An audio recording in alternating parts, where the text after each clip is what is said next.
இப்போது நாம் அந்தணர்கள் பற்றியும் வேள்வி பற்றியும் அவர்களுடைய செய்கைகள் பற்றியும்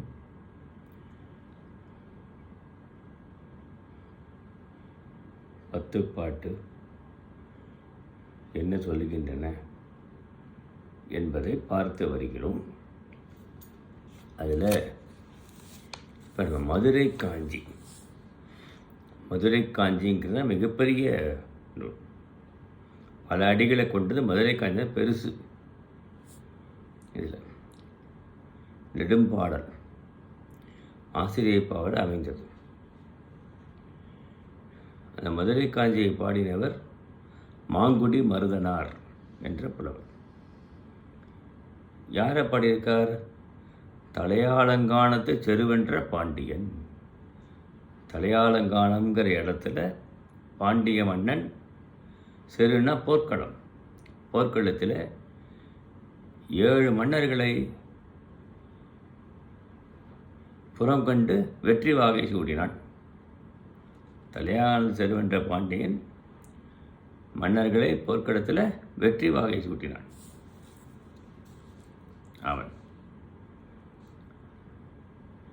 அவனை பற்றி தான் இந்த பாடல் பாடுகிறார் ஆசிரியர். திணை காஞ்சி திணைன்னு பேர். காஞ்சி என்பது நிலையாமையை குறிக்கும். நிலையாமையை குறிப்பதாக இந்த பாடல் அமைந்திருக்கிறது. மண் பல சிறப்புகளை பொருந்தியவனாக இருக்கலாம். ஆனால் நிலையாமை, இந்த உலகத்தில் யாக்கை நிலையாமை, செல்வம் நிலையாமை, பொருள் நிலையாமை, இதெல்லாம் நம்ம உணர வேண்டும். யாக்கை நிலையாமை, செல்வம் நிலையாமை, இந்த உயிர் என்றைக்கும் போய்விடும் எல்லாம். இதெல்லாம் நம்ம உணர வேண்டும் என்று இந்த புலவர் கருதுகிறார், பாடுகிறார். பாடல் மிக பெரிதாக இருக்குது. அதில் 468 474 வரையிலும் அந்தணர் பற்றிய செய்தி வருகிறது. அவரை நாம் பார்ப்போம். காமர் கவினிய பேரிளம் பெண்டிர் பூவினர் புகையினர் தொழுவனர் பழிச்சி சிறந்து புறங்காக்கும் கடவுள் பள்ளியும். எனவே தான் வரப்போகிறது. சிறந்த வேதம் விளங்க பாடி விழுச்சீர் எழுதிய ஒழுக்கமுடு புணர்ந்து நிலமவர் வையத்து தாம் ஒருதாமாகி உயர்நிலை உலகம் இவனென்று எய்தும் அறநறி பிழையா அன்புடை நெஞ்சின் பெரியோர் மேய் இனிதின் உரையும் குன்று குகின்றன அந்தணர் பள்ளியும் என்று இந்த பாடலில் சொல்லுகிறார் ஆசிரியர் என்பதை நாம் பார்க்கிறோம். இதனுடைய பொருள் என்ன? அதர்வண வேதத்தை தவிர்த்து மற்ற ருக்வேதம், யஜுர்வேதம், சாமவேதம் ஆகிய வேதங்களை நன்கு கற்று அவற்றின் பொருளை விளங்கிய அந்தணர்கள். அதோடு இல்லை, அந்த வேதத்தில் சொன்ன ஒழுக்கப்படி வாழ்ந்து வந்தனர். நல்ல ஒழுக்கத்தை மேற்கொண்டு வாழ்ந்து வந்தனர். 4 வகைப்பட்ட நிலம் என்று சொல்லுகிறோம் இல்லையா? 4 வகைப்பட்ட நிலம்: குறிஞ்சி நிலம், முல்லை நிலம், மருதல் நிலம், நெய்தல் நிலம். இது 4 வகைப்பட்ட நிலம். ஒன்றான இறைவர் தாங்களே ஆகி உயர்ந்த நிலையை உடைய வீட்டுலகத்தை இவ்வுலகத்தில் இருந்தபடியே சேரும். இந்த உலகத்தில் இருந்தபடியே இருந்து வீட்டுலகத்தை அடைவதற்கான நெறியை அவர்கள் நாடுகிறார்கள். வீட்டுலகனா மோட்சம். அறத்தின் வழியில் நின்று ஒரு நாளும் தப்பாமல் பல உயிர்களிடத்தும் பறந்து செல்லும் அருள் நிரம்பிய நெஞ்சினை உடையவர். எல்லா உயிரிடத்தும் அன்பு செய்பவர்கள் தான் அவர்கள். ஆமாம்.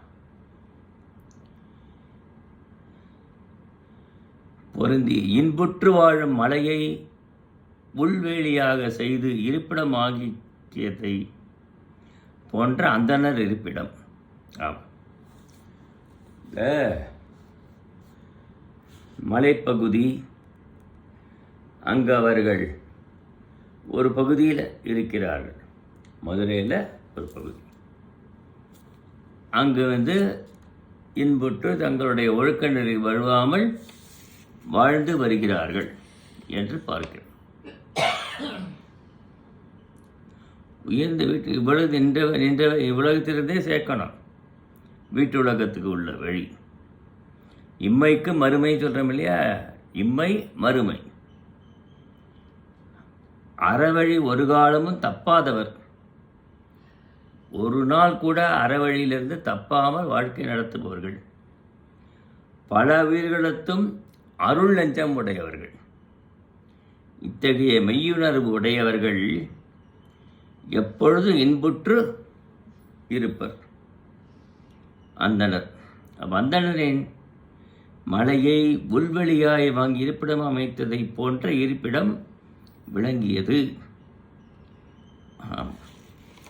என்று இந்த இதில் ஆசிரியர் கூறார். சீரிய தலைமை மேற்கொண்டு மறைகள் அற்ப சுருதி வாக்கியம், பிரபல சுருதி வாக்கியம் 2 உண்டு. அதில் பிரபலமாக இருப்பது ருக்வேதம், எதிர்வேதம், சாமவேதம் தான். அதர்வண வேதத்தை ஓதுவார்கள். அதையும் உடையவர்கள் இருக்கிறார்கள். உயரியல் அறிவு. எனவே கரும ஒழுக்கத்தை விட்டு ஞான ஒழுக்கத்தை தலை நின்ற அந்தணர். அவர்கள் 3 வேளை சந்தியானம் செய்தனும், வேள்வி செய்யணும், அதெல்லாம் செய்து வருகிறார்கள். ஞான வழியும் ஆராய்ந்து பார்த்து அதிலேயும் தலை இருக்கணும் நினைப்பவர்கள். ஆமாம்.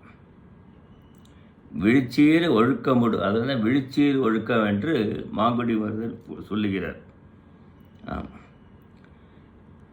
வேதத்தை எக்காலத்திலும் பார்ப்பவர்கள், வேதப்படியே நடப்பவர்கள் தான். மரப்பினும் ஓத்து கொடலாகும் பார்ப்பான் பிறப்பொழுக்கும் குன்றக்கெடும் என்று திருக்குறளில் வள்ளுவர் பார்ப்பான் சொல்லக்கூடிய அந்தணர்களை பற்றி மிக தெளிவாக கூறியிருக்கிறார் இல்லையா?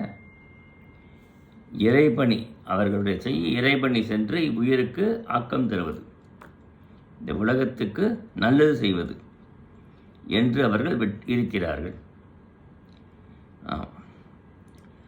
அதாவது இம்மை மறுமை தான் வீட்டுலகம். பிரம்மம் தாங்களேயாய் என்று அவர் அகம் பிரம்மாஸ்மி சொல்கிறது தான் அந்த இது. அகம் பிரம்மாஸ்மி ஓங்காரதத்தை, ஓம் என்ற பிரணவெழுத்தை ஓதுதல். யாகங்களையும் செய்வது என்பது இதான். இந்த பாடலில் அந்தணர்கள் வாழ்கின்ற இடங்கள் எப்படி இருக்குது என்பதை பற்றி சொல்கிறார் மதுரையில். அதுக்கப்புறம்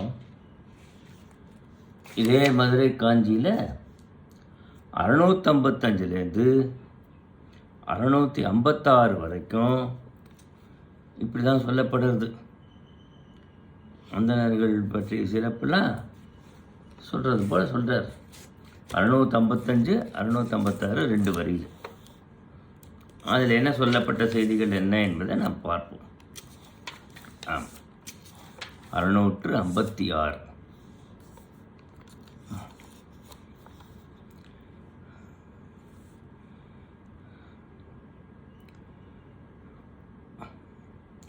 தாதுவன் தும்பி போது முரன்றாங்கு மற்றையாம பகழ்வர கழிப்பி போதுபினி விட்ட கமழ்நரும் பொய்கை தாதுவன் தும்பி போது முரன்றாங்கு ஓதல் அந்தனர் வேதம் பாட சீரினிது கொண்டு நரம்பினிது இயக்கி யாழோர் மருதம் பண்ண காழோர் கடுங்களிரு கவளம் கைப்ப நெடுந்தேறு பண்ணநிலை புரவி புல் உணர என்று சொல்லிகிட்டே வராங்க.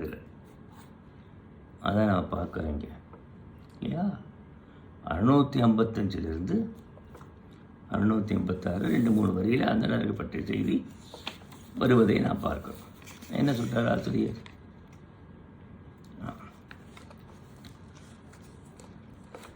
தாள அறுதியை இனிதாய் உட்கொண்டு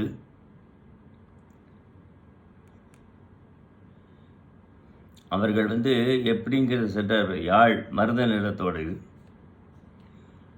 நரம்பை இனிதாக தெரிந்து யாழோர் மருதப்பண்ணை இசைக்க, மருதப்பண்ணை இசைக்கிறார்கள் யாழில் இல்லையா? குத்துக்கோர்க்காரர் கடிய களிற்றை உணவு உண்ணும்படி செய்கிறார்கள். இசைத்து களிர்களுக்கு உணவு கொடுக்கிறார்கள். குதிரைகள் புல்லாகிய உணவை உட்கொள்ளுகிறது. ஆமாம், இப்படிலாம் இருக்குது அந்த இடம். அங்கே மலர்கள் தலை அவிழ்ந்த மனம் வீசும் நறுமணப் பொய்கையில், பெரிய நறுமணப் பொய்கை, தாதை உண்ணும் வண்டுகள மலர்களில் பாடியதை போன்று வேதம் போதும் தொழிலையுடைய அந்தனர். அப்போதைக்கு ஓதுவதற்கு வேதத்தை பாடினர்.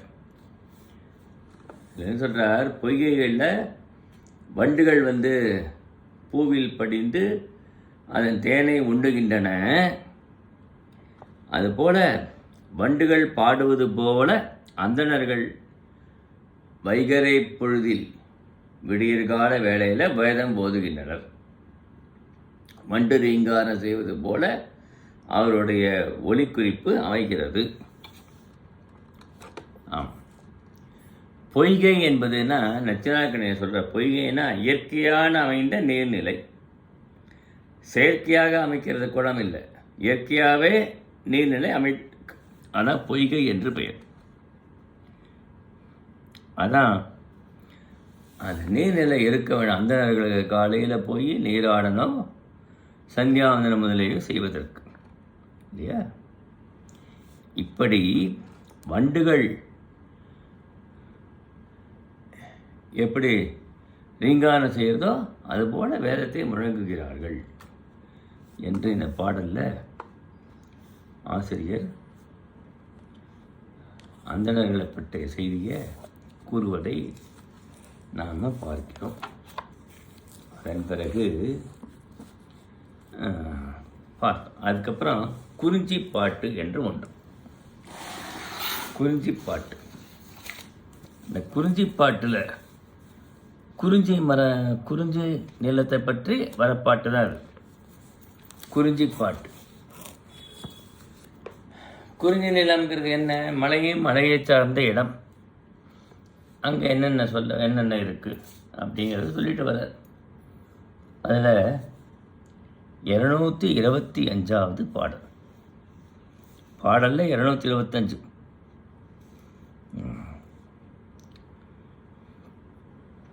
அந்தி அந்தனர் அயரக் காணவர் விண்தோய் பனவே மிசைநெகிழ் பொத்த வானமாமலை வாயு சூழ்பு கருப்பு காணும் கல்லண திரட்ட புள்ளினம் ஒலிப்ப என்று ஆசிரியர் இங்கு அந்தனர் பற்றிய குறிப்புகளை தருகிறார். அவற்றை நாம் பார்க்கிறோம். என்ன பொருள் என்று பார்க்குறாங்க இல்லையா? அதனுடைய பொருளை தான் நம்ம பார்க்கணும். அந்தணர்கள் பற்றிய பொருள் என்ன?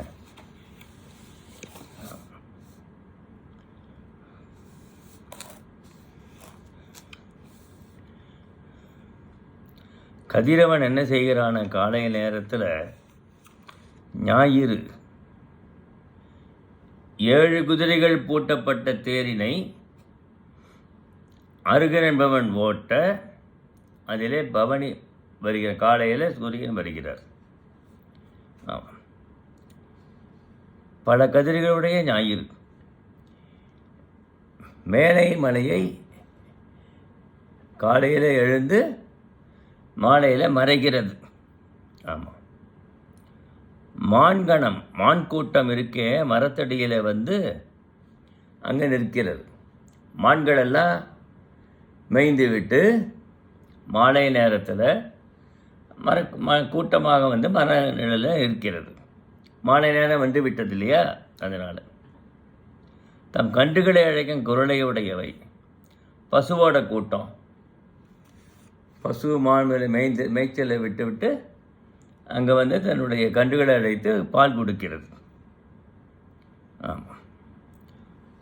ஓசையுடைய வளைந்த வாயுடைய அன்றிற் பறவை உயரம் பெரிய பனையன்கண் உள்ள மடலிலே இருந்து தன் பெடையை அழைக்கிறது. அன்றில் பறவை தன் பெடையை அழைக்கிறது. ஆமாம். பாம்பு தான் மெய்தற் பொருட்டு தாம் பால் உள்ள மாணிக்கத்தை உமிழான் இருக்கிறது. இரவு நேரம் வந்ததுனால பாம்பு வந்து தன்கிட்ட இருக்கிற மாணிக்கத்தை கக்கி அந்த வெளிச்சத்தில் இறை தேடுகிறது. பலவாக இடங்கள் தோறும் இடையர்கள் ஆம்பளன் பண்ணை இனிய குரலாக வாசிக்கிறார்கள். ஆமாம். அழகிய இதழ்கள் தலை அவிழ்கிறது. செல்வம் நிறைந்த இல்லங்களில் மகளிர்கள் எல்லாரும் விளக்கை ஏற்றி வழிபாடு செய்கிறார்கள். சாயங்காலம் வேலை விளக்கை ஏற்றுகிறார்கள். ஆனால் அந்தணர்கள் என்ன செய்கிறார்கள்? தம் அந்திக்கடனை ஆற்ற அந்தணர்கள் அக்காற்றிடத்திலே வாழ்வோர் வானத்தை தீண்டுகின்ற தம் பலனிடத்திலே தீக்கடை கோலாலே நெருப்பினை தோற்றா நிற்கவும். சந்தியாவதனம் பண்ணி முடிச்சுட்டு தீக்கடை கோல் இருக்குது. அந்த கோழில் தான் நெருப்பை தோற்றுவிக்கிறது. தோற்று அக்னி காரியம் செய்வது, யாகம் செய்வதற்கு. ஆமாம். இங்கே கூட இங்கே இந்த பெருமாள் வேணுகோபால சுவாமி கோவிலில் கும்பாபிஷேகம் நடந்தது. அப்பொழுது இந்த பண்டிதர்கள் எல்லாரும் தீக்கடை கோலை வச்சு தான் நெருப்பை சேர்த்ததை நான் பார்த்தேன். அதில் நெருப்பு உண்டாக்கி தான் யாகம் வளர்க்கிறார்கள் என்பதை பார்த்து, அப்படி தீக்கடை கோல்லேருந்து நெருப்பை உண்டாக்கி அவர்கள் யாகம் செய்கிறார்கள் அந்தணர்கள் அந்தி நேரத்திலே என்று பார்க்கிறோம். வானத்தை தீண்டுகின்ற பலனிடத்திலே கோயிலாலே நெருப்பினை தொற்றா நிற்பவும். ஆமாம். இப்படி இந்த காடில் முகில்கள்லாம் வான மேகக்கூட்டங்கள் இருக்கு. அப்படி தீக்கடை நெருப்பினை தோற்றி அவர்கள் வழிபாடு செய்கிறார்கள் என்பதை அந்த ஆசிரியர் அழகாக சொல்லுகிறார். விலங்குகள் எல்லாம் மாறி கூப்பிடுகிறது. புள்ளினம் வந்து பறவைகள் ஆரவாரத்தை தன்னுடைய கூடுக்குள்ளே செய்கின்றன. ஆமாம். மாலைக்காலம் வந்துவிட்டேன், யார் என்னென்ன செய்கிறார்கள் சொல்லி வரும்பொழுது அந்தணர்களுடைய செயலை ஆசிரியர் இங்கு குறிப்பிடுகிறார். இவ்வாறு மதுரை காஞ்சியிலும் குறிஞ்சிப்பாட்டிலையும் அந்தணர்களுடைய செய்கையை நாம் பார்ப்போம். அந்தணருடைய திறங்கள்லாம் பார்க்கிறோம். வணக்கம், நன்றி.